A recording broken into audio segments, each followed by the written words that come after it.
दोस्तों, आज की कहानी है गुलाब का घमंड। वसंत ऋतु में जंगल के बीचों बीच लगा गुलाब का पौधा अपने फूलों की सुंदरता पर इठला रहा था। पास ही लगे चीड़ के कुछ पेड़ आपस में बातें कर रहे थे। एक चीड़ के पेड़ ने गुलाब को देखकर कहा, गुलाब के फूल कितने सुंदर होते हैं। मुझे मलाल है कि मैं इनके जैसा सुंदर नहीं हूँ। मित्र, उदास होने की आवश्यकता नहीं है। हर किसी के पास सब कुछ तो हो नहीं सकता। दूसरे चीड़ के पेड़ ने इसकी बात का उत्तर दिया। गुलाब ने उनकी बातें सुन ली और उसे अपनी सुंदरता पर गुमान हो गया। वह बोला, इस जंगल में सबसे सुंदर मैं ही हूँ। तभी सूरजमुखी के फूल ने आपत्ति जताते हुए कहा, तुम ऐसा कैसे कह सकते हो? इस जंगल में बहुत सारे फूल हैं और तुम बस उनमें से एक हो, लेकिन सब मुझे देख कर ही तारीफ कर रहे हैं। गुलाब ने इतराते हुए कहा, देखो इस नागफनी के पौधे को, ये कितना बदसूरत है। इस पर तो कांटे ही कांटे हैं, कोई इसकी तारीफ नहीं करता। ये तुम किस तरह की बातें कर रही हो? अब की बार चीड़ का पेड़ बोला, तुम में भी तो कांटे हैं, लेकिन फिर भी तुम सुंदर हो। गुलाब को इस बात पर गुस्सा आ गया। तुम्हें तो सुंदरता का मतलब ही नहीं पता। तुम इस तरह मेरे कांटों और उस नागफनी के कांटों की तुलना नहीं कर सकते। हम में बहुत फर्क है। मैं सुंदर हूँ और वो नहीं। तुम में घमंड चढ़ गया है गुलाब। इतना कहकर चीड़ के पेड़ ने अपनी डालियां दूसरी ओर झुका ली। इन सब के बीच नागफनी का पौधा चुपचाप रहा, लेकिन गुलाब ने गुस्से में अपनी जड़ें नागफनी के पौधे से दूर हटाने की कोशिश की, लेकिन ऐसा संभव नहीं था। कुछ देर प्रयास करने के बाद गुलाब ने चिढ़कर नागफनी के पौधे से कहा, तुम एक निरर्थक पौधे हो। तुम्हें न तो सुंदरता है, न ही तुम किसी काम के हो। मुझे दुख है कि मुझे तुम्हारे पास रहना पड़ रहा है।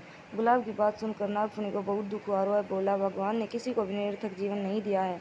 गुलाब ने उसकी बात अनसुनी कर दी। मौसम बदला और वसंत ऋतु चली गई। धूप की तपिश बढ़ने लगी और पेड़ पौधे मुरझाने लगे। गुलाब भी मुरझाने लगा। एक दिन गुलाब ने देखा कि एक चिड़िया नागफनी के पौधे पर चोंच गड़ाकर बैठी है। कुछ देर बाद वह चिड़िया वहां से उड़ गई।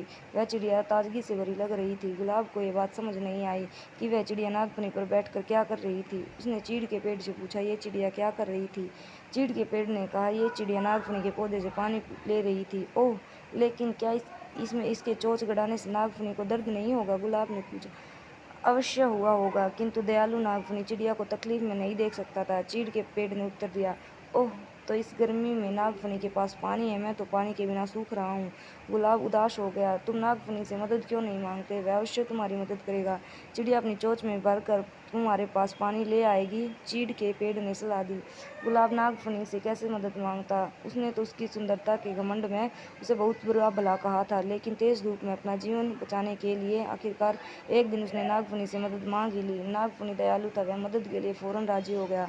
चिड़िया भी मदद को आगे आई। उसने नागफनी से पानी चूसा और अपनी चोंच में भरकर गुलाब के पौधे की जड़ों में डाल दिया। गुलाब का पौधा फिर से तरोताजा हो गया। गुलाब को समझ आ गया था कि किसी को देखकर उसके बारे में राय नहीं बनानी चाहिए। उसने नागफनी से माफ़ी मांग ली। इस कहानी से हमें यह सीख मिलती है कि किसी की शक्ल देखकर कोई राय नहीं बनानी चाहिए। इंसान की बाहरी सुंदरता नहीं बल्कि आंतरिक सुंदरता मायने रखती है। हर किसी को भगवान ने अलग अलग गुणों से नवाजा है, इसलिए अपने गुणों का अभिमान मत करो। एक दूसरे की सहायता से ही जीवन आगे बढ़ता है।